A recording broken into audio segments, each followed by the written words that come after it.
This podcast is solely for educational purposes and isn't intended as a substitute for the advice of a qualified professional. Hi, and welcome to the NPDCAST, where I, a narcissist, talk about the ins and outs of NPD, also known as narcissistic personality disorder. Throughout this series, I will discuss the reality of NPD, as well as the recovery process, the ups and downs, and the complexities. You can call me Nin. I highly suggest you check out my first episode, or at least the very beginning, to hear my disclaimers. I'm not here to tell you what to think or believe, only to keep an open mind and heart as I discuss my experience and what's worked for me. Today's topic is splitting. I've learned recently that there are a number of people with NPD who weren't aware splitting could be experienced by them. Splitting is a really important part of the NPD headspace, and I'll get to explaining why shortly. First, what is splitting? Well, splitting is a defense mechanism. It's most commonly associated with borderline personality disorder, but can absolutely be experienced by other personality disorders. It's where one splits on someone or something, causing a black or white perception. It's typically used to cope with intense emotions such as anxiety or stress. It's the simplification of the world by perceiving everything or singular things in one's environment as either all good or all bad. An example of this is when a person with NPD has someone important to them who they wholly trust and they're put on a pedestal. They're idealized, seen as perfect, and held to high standards that usually surpass reality.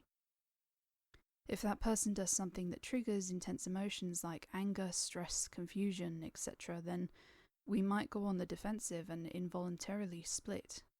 This can be classed in NPD as devaluation. This is where we no longer see that individual as that perfect, trustworthy person, and instead perceive them as bad, imperfect, and sometimes even going as far as to view them as no longer of any use to us. Splitting can make maintaining healthy relationships extremely complex. This is because dynamics with us can sometimes be like riding a roller coaster with a blindfold on. I know it sounds like a lot, but imagine how we feel.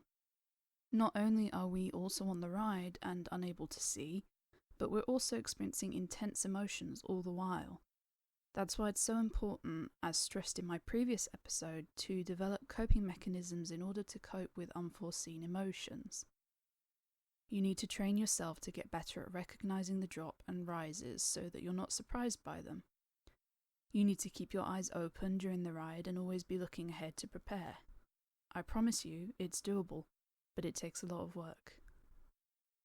For me personally, I know I've experienced splitting over small situations too. In the past, if people didn't wish me well during a period of sickness or go out of their way to acknowledge it, I'd be at risk of splitting on them. It doesn't necessarily have to be with people that are highly valued by us. It can be as simple as an instant with a shopkeeper or a run-in with someone having a bad day. It can alter our perception of the world around us rather than just people.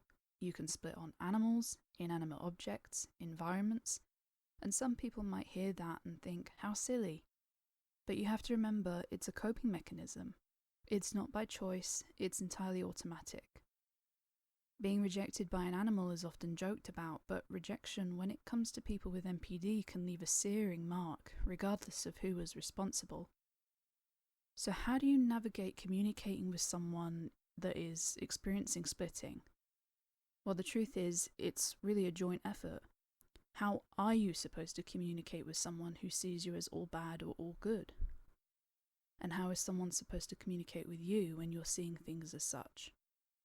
It takes patience and understanding on one end and responsibility on another, in that the one experiencing splitting needs to reach a point in their recovery where they recognize splitting for what it is, and that they might be doing it. Equally, it takes patience and understanding from the other individual involved to help them reach that point.